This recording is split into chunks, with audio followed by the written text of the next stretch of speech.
మాసాలు మోసి కనీ పెంచిన కూతురు బాగుండాలని కోరుకుంది ఆ వృద్ధురాలు. వృద్ధాప్యంలో బిడ్డ తనకు ఆసరాగా ఉంటుంది అనుకుంది.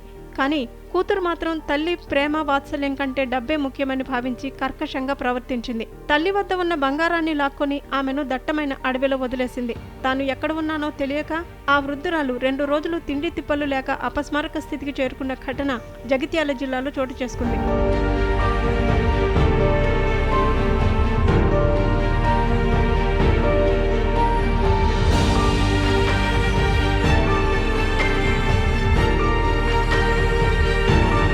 జగిత్యాల జిల్లా కేంద్రంలోని ఇస్లాంపుర వీధిలో నివాసం ఉంటున్న బుధవ్వ, ఈశ్వరి తల్లి కూతుళ్లు. నానా కష్టాలు పడి కూతుర్ని పెంచి పెద్ద చేసింది తల్లి. అయితే గత 2 రోజుల క్రితం ఈశ్వరికి తల్లిపై ఉన్న బంగారు ఆభరణాలపై కన్నుబడింది. ఎలాగైనా ఆ బంగారం చేజిక్కించుకోవాలనే ఉద్దేశంతో గొల్లపల్లి మండలం శ్రీరాములపల్లె గ్రామ శివారులోని దట్టమైన అడవి వద్దకు తల్లిని తీసుకువెళ్ళింది. అక్కడ బుధవ్వ మెడ నుంచి బంగారు ఆభరణాలు తీసుకొని దట్టమైన అడవిలో వదిలేసి కనిపించకుండా వెళ్లిపోయింది కూతురు. అసలు తాను ఎక్కడ ఉందో తెలియలేని బుధవ్వ అదే ప్రాంతంలో గత 2 రోజులుగా తిరుగుతూ తిండి తిప్పలు నీరు లేక అపస్మారక స్థితికి చేరుకుంది.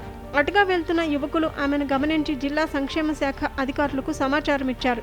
వెంటనే శ్రీరాములపల్లెలోని సఖీ కేంద్రానికి ఆమెను తరలించారు. అనంతరం జిల్లా ప్రభుత్వ ఆసుపత్రికి తరలించారు. బుధవ్వ పరిస్థితి విషమంగా ఉన్నట్లు తెలిసింది. జీవిత చర్మాంకంలో తల్లిని సాకాల్సిన బిడ్డ అడవిలో అనాథగా వదిలేయడంపై అందరూ ఆగ్రహం వ్యక్తం చేస్తున్నారు.